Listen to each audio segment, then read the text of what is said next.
Tech Lyceum, a podcast from Birlasoft.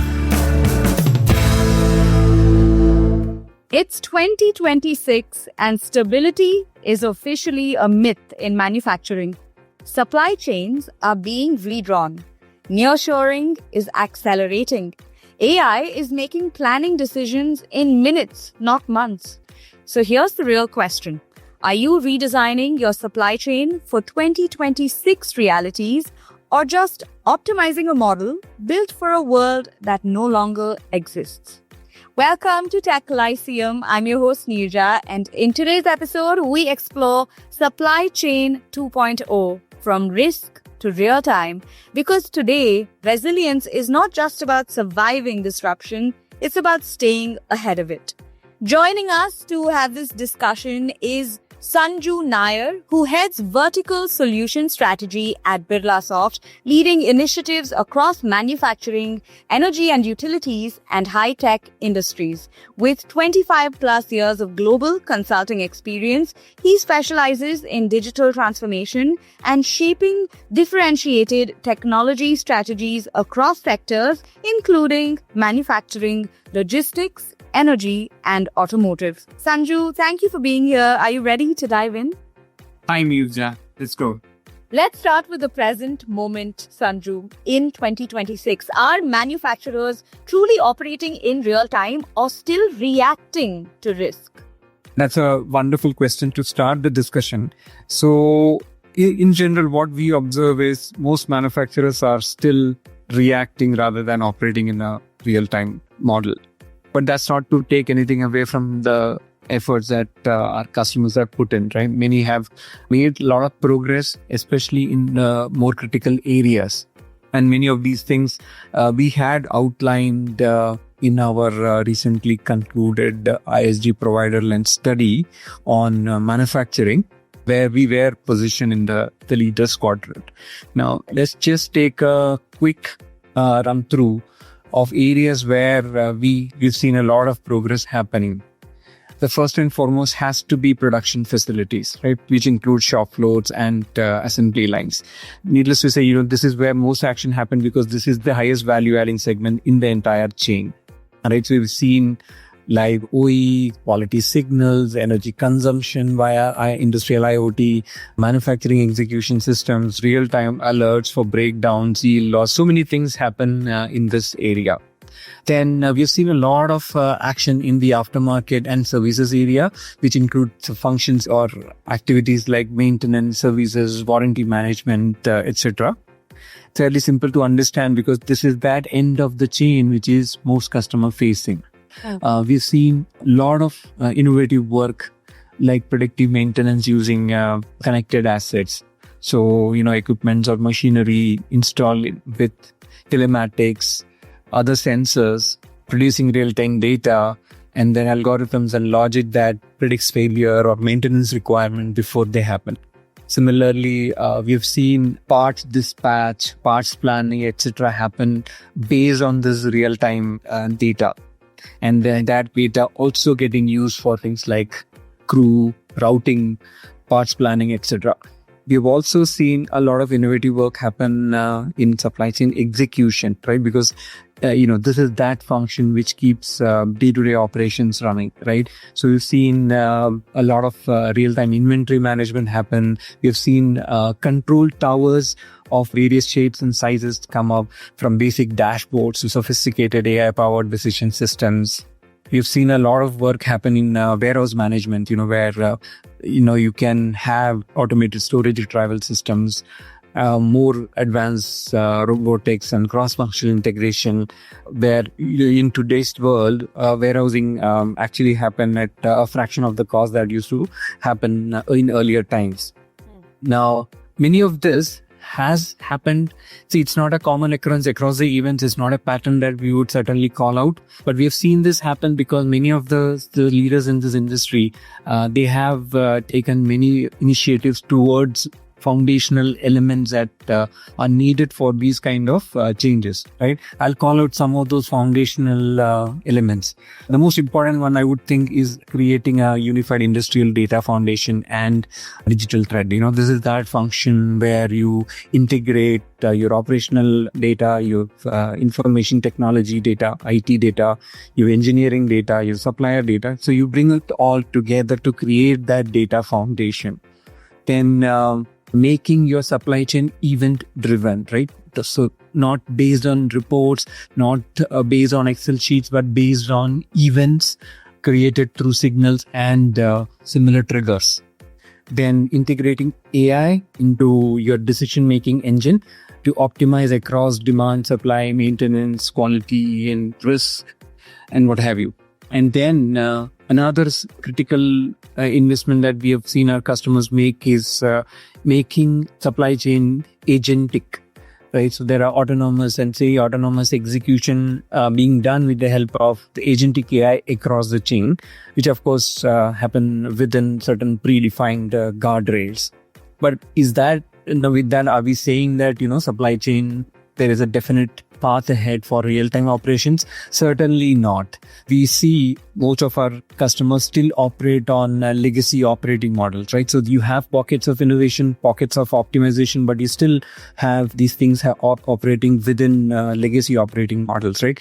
If you notice, most of the organizations are still organized as procurement organization or production organization or warehousing or transportation organizations, right? You don't see, let's say, as a pattern across the industry, you don't see something like a customer fulfillment organization, or you don't see a risk or resilience organization, right? Because many companies still are organized in the legacy fashion, and that's why these legacy optimizations in pockets happen. That needs to change. Then data is still very fragmented across the organizations. We still don't see multi-tier visibility in many of our organizations. The tier and supplier visibility is still not there. You don't integrate that visibility with, let's say, other external trade, logistics, weather, regulatory information. AI and agentic AI is still in extremely nascent stages. Then we see a lot of work has happened in integrating sensors and industrial IoT and telematics into this. They gather data, they sit there, but there's still no closed loop AI-driven decisioning happening, right? So we still see there's a long journey ahead of us, ahead of our customers, before we can truly call ourselves a real-time supply chain organization. Right, Sanju. And, from what you said, as companies look to stay more efficient, reduce complexity, nearshoring is picking up pace. It's accelerating. But is it actually lowering risk or just moving it? So if you look at this holistically, there are multiple variables that influence supply chain risk, right? Now, geography is only one of it. So if I have to specifically call out some that are positively influenced by nearshoring, I'll start with geopolitical and trade policy risks, right? That of course, you're now more in familiar grounds. You're more aligned to, say, your country's tariff structure. You're insulated from, let's say, the fluctuation that we've seen in recent times. You're closer to export controls. You're insulated from, let's say, this China plus one type of issues.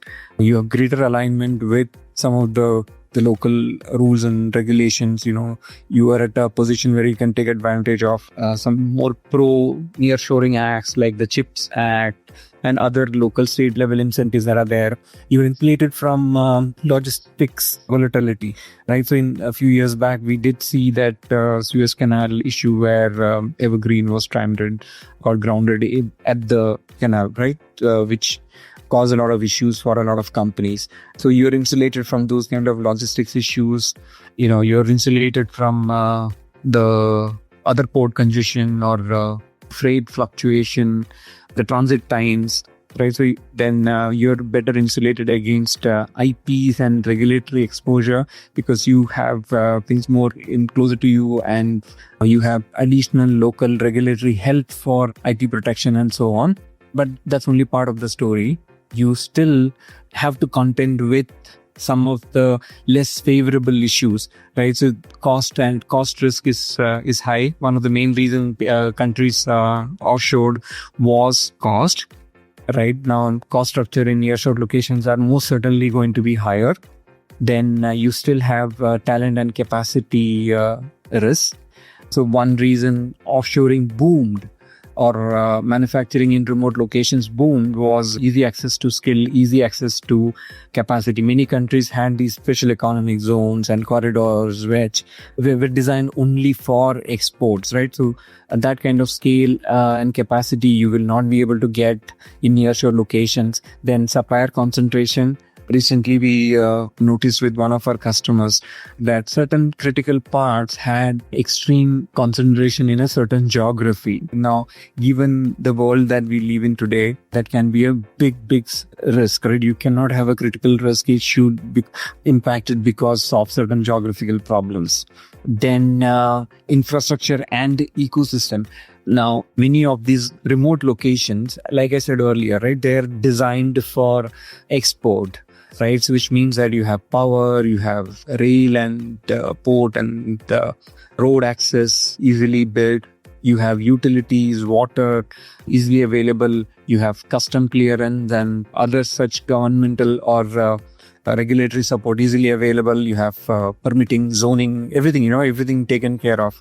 You have local political support and everything taken care of. That may not always be the case with the nearshore locations, right? Now, given this, what some of the smarter manufacturers are doing is they are, using these, the push for nearshoring. They are using building options for themselves, right? Now that's actually making the supply chain more complex, but there are solutions available. So one of them that we emphasize on is building digital twins and scenario modeling, where you can take extremely well simulated, well understood, well designed decisions to optimize across things like tariff, supplier risk, and port, logistic issues. So, in summary, I would say that nearshoring, just because as a tactical decision may not be the wisest thing to do, but nearshoring with a full understanding of all the issues, with a well supported simulation, can indeed be a good strategy. Yeah, thanks for taking us through that, Sanju. Something everyone says is control tower, these two words. What makes it more than just a dashboard and more like a nerve center instead? Yeah, now that's an interesting question. A favorite topic of mine, because control tower by definition is a nerve center. But what has happened is, because supply chains tend to be complex, they tend to be fragmented, they tend to be localized across the world, we've ended up making a big visualization mess of control tower. So many of our organization, many of our customers have implemented control towers, which are nothing but visualization layers. So now there are counter arguments to it, right? Control tower, building a nerve center is actually a fairly complex one. People can say that it's a journey, and with supply chains continuously evolving, you can never really have it as a destination. A control tower built as a destination, you can never really have it, right? So you'll always have to be on a journey of building a control tower, and that's a fair argument. But I would say that for building a true control tower, a true nerve center, you should really have 4 capabilities. One, your supply chain should be event driven. So your control tower should be able to understand what's an event, what are the internal and external triggers, and what are the impact of those triggers. Then again, you have to have contextual information. So control tower needs to have the ability to understand the context about around an event. I mentioned about Evergreen getting stranded in the Suez Canal, right? Now, if your ship is the 300th ship in the queue, the trigger, will your control tower understand it as a port delay or as something else? Because it is certainly not a port delay, right? The control tower needs to know that it is something far, far bigger, greater than a port delay. Then you should be able to make decisions based on the context, upstream, downstream impact, and basically optimize holistically, right? So in this case, there are no right or wrong decisions. You need to make the ideal compromise between all the different variables that you have. So if you are the 300th ship in the queue, either you make a decision to fly across important parts from a different port, or wait if the parts that you're carrying are not so critical, right? So it is about making that right decision.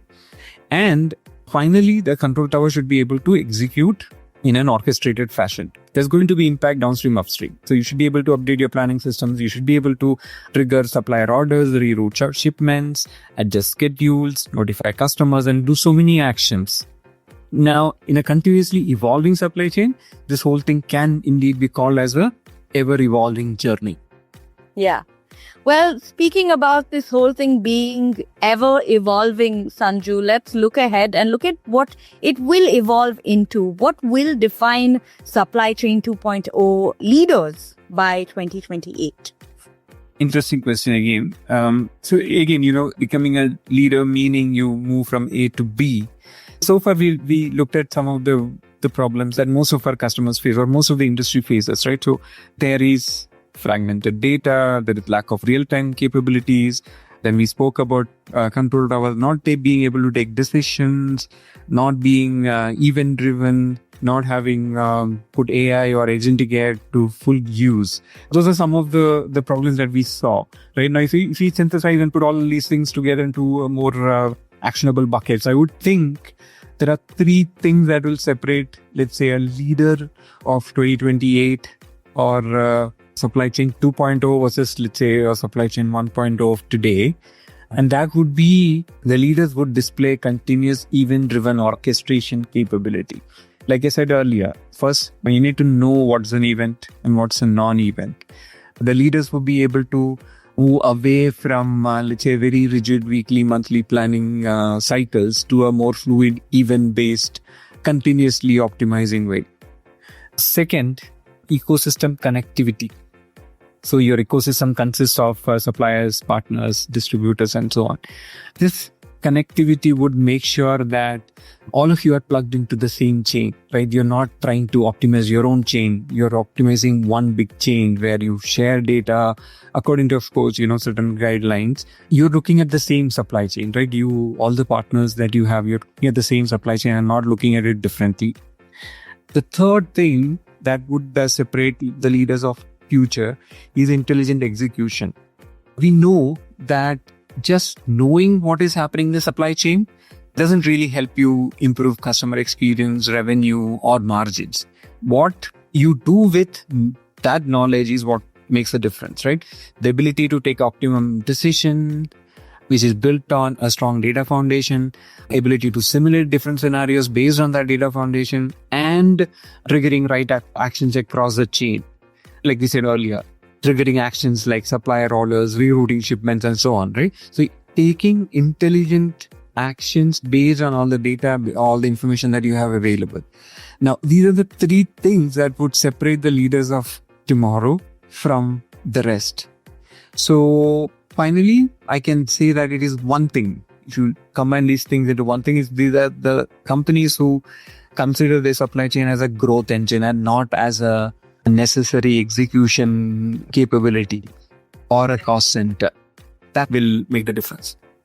Thank you, Sanju. Everything you've shared today points to one thing. In 2026, supply chains don't just manage risk, they operate in real time. That is what supply chain 2.0 is. So thank you for this clear roadmap on the way forward. It was great speaking with you. Thank you. And for the rest of you, thank you for tuning in to Tech Lyceum. We'll see you in the next episode. You were listening to Tech Lyceum, a podcast from Birlasoft.